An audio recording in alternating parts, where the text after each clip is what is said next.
ఓ బిడ్డని బలివ్వమని మీరంతా వచ్చి ఎలా అడగగలుగుతున్నారు? ఇదే మీ ఇంటి నుంచి ఒక బిడ్డను పంపించమంటే పంపించగలరా? మీరు మరీ ఇంత స్వార్థంగా ఆలోచిస్తారనుకోలేదు. అది కాదయ్యా. ఇంకేం మాట్లాడక రాంబాబు. మీ అందరి మీద ఒక గౌరవం ఉండేది, అది నిలబెట్టుకోండి చాలు. మా అత్తయ్య కుటుంబం మొదట్నుంచి మీ సమస్యలన్నీ తీర్చుకుంటూ వస్తుంటే చివరికి మా మీదే బండరా ఎత్తుదాం అనుకుంటున్నారా? ఎంత అన్యాయమయ్యా ఇది. అన్నం ముద్ద పెట్టినప్పుడు ముద్ద మాత్రమే తినాలి. పెట్టిన చేయిని కూడా తినేయాలనే ఆలోచన చెయ్యకూడదు. అర్థమైందా? ఏం చేయమంటారమ్మా మరి? ముక్కు పుడక తరతరాలుగా మీ వంశంలోనే ఉంటుంది. ఇప్పుడు అది ఆ కోటలోకి వెళ్ళిపోయింది. దాన్ని బయటికి తీసుకొచ్చి గుళ్ళో పెట్టించండి. ఇక మీదట ప్రతి సంవత్సరం ఉత్సవ విగ్రహాలతో పాటు ముక్కు పుడకను కూడా బయటికి తీసి ఉత్సవాలు జరుపుకుంటాం. అవునమ్మా, మీ ఒక్కరి దగ్గరే అమ్మవారు ఉండిపోవడం ఎందుకు? ఊరందరికీ వదిలేయండి. జనాలు మన మీదికి తిరగబడకముందే మనం మంచి నిర్ణయం తీసుకోవడం మంచిది. మంచి నిర్ణయం అంటే ఇంకేముంది? అక్షయ్ని పంపించడమే కదా. అంతేగా మరే. అక్షయ త్యాగానికి ముందుంటుంది. ఒక్క బలిదానం 500 కుటుంబాల్లో దీపం పెడుతుంది. రేయ్,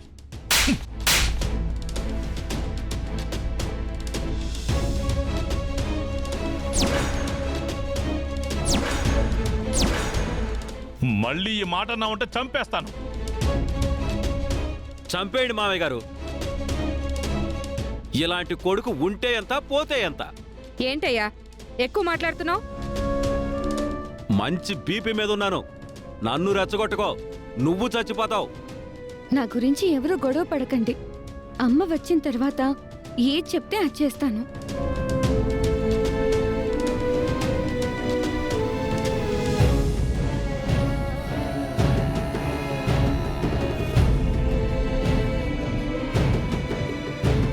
అమ్మా అవని, వీళ్ళు ఏమంటున్నారంటే? అంతా విన్నానత్తయ్య. చూడమ్మా, ఉన్న పళంగా ఊరు ఖాళీ చేసి వెళ్ళలేము. ఎందుకంటే ఆ దుష్టశక్తి ఎవ్వరిని బయటకు పోనివ్వడం లేదు. ఇక్కడే ఉండి ప్రాణాలు పోగొట్టుకోవాలా చెప్పు? నువ్వేం ఆలోచించినా మంచిగా ఆలోచిస్తావమ్మా. నీ తీర్పు, నీ నిర్ణయం అందరికీ ఆమోదయోగ్యంగా, సమంజసంగా ఉంటుంది. నువ్వేది చెప్తే అదే వింటాను. నువ్వు చెప్పమ్మా.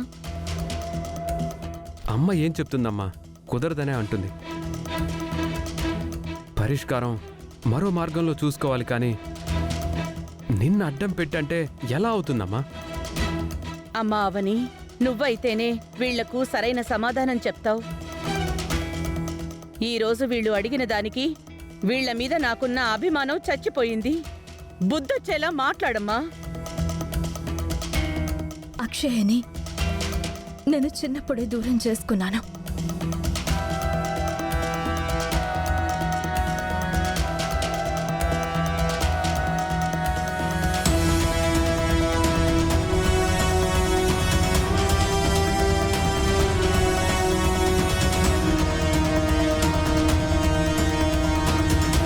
తను కళ్ళు తెరిచేసరికి గుడిలా ఉంది.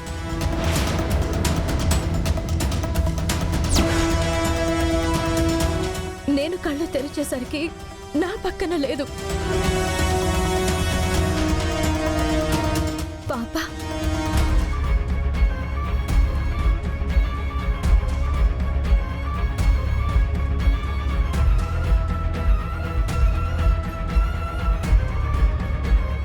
దాదాపు 7 సంవత్సరాలు నాకు దూరం అయ్యింది. తర్వాత కనిపించింది. ముచ్చట తీరకుండానే 3 నెలలకే దూరం అయింది. 9 నెలలు కడుపున మోసాను. 9 నెలలు కూడా నా దగ్గర ఉండలేదు.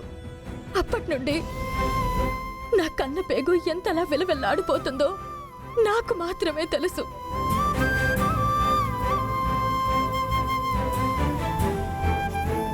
పిల్లలంటే తండ్రికి బాధ్యత.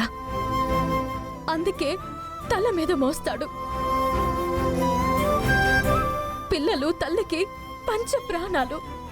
అందుకే గుండెల్లో మోస్తుంది. తీసుకునే ఊపిరిలో మోస్తుంది. వాళ్ళకేదైనా అయితే ఆ ఊపిరి ఆగిపోతుంది.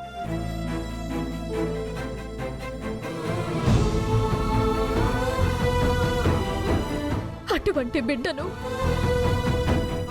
ఇప్పుడు మీరు పరిష్కారం గురించి 100 బ్రతుకులు నిలబడ్డం గురించి అడుగుతున్నారు. ఏ తల్లి ఒప్పుకుంటుంది? ఏ తల్లి మనసు అంగీకరిస్తుంది?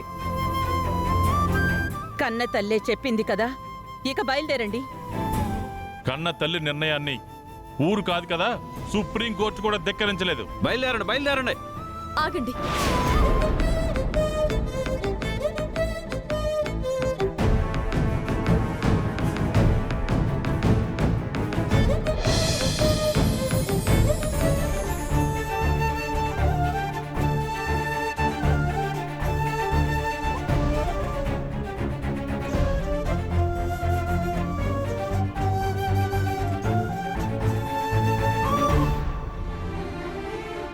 నాకు అత్తయ్య గౌరవాన్ని కాపాడడం అంటే ఇష్టం.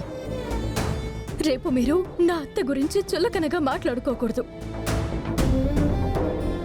ఊరంటే నాకు ప్రాణం. ఊరు కోసం ప్రాణం ఇవ్వడానికి ఎప్పుడూ సిద్ధంగా ఉంటాను. అందుకే ఇటువంటి క్లిష్టమైన పరిస్థితిలో కఠినమైన నిర్ణయం తీసుకుంటున్నాను.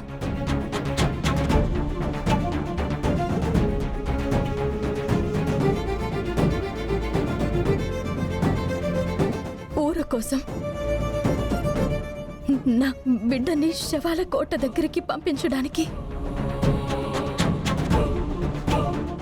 నేను ఒప్పుకుంటున్నాను.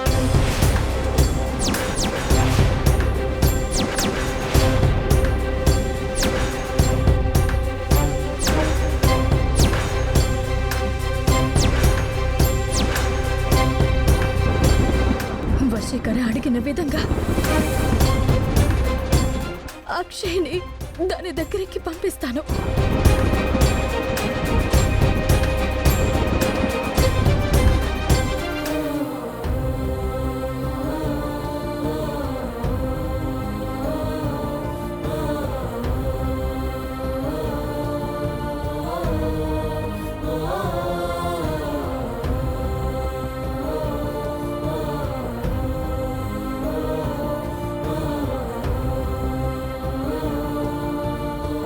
అవని, అది కాదవని.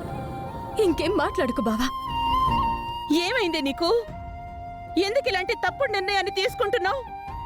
నా మనవరాల్ని ఎలా పంపిస్తావు? అందుకు నేను ఒప్పుకోను. అవునమ్మా, మా మనవరాల్ని అన్యాయంగా బలి చేయాలని ఎవరన్నా చూస్తే అది తల్లైనా సరే మేము ఒప్పుకున్నదే లేదు. నువ్వేదో వీళ్ళకి బుద్ధి చెబుతావు అనుకుంటే నువ్వు ఇలాంటి మాటలు మాట్లాడుతున్నావు. లేదు లేదు, అవని మంచి నిర్ణయమే తీసుకుంది. అందరూ అభినందించదగ్గ నిర్ణయమే.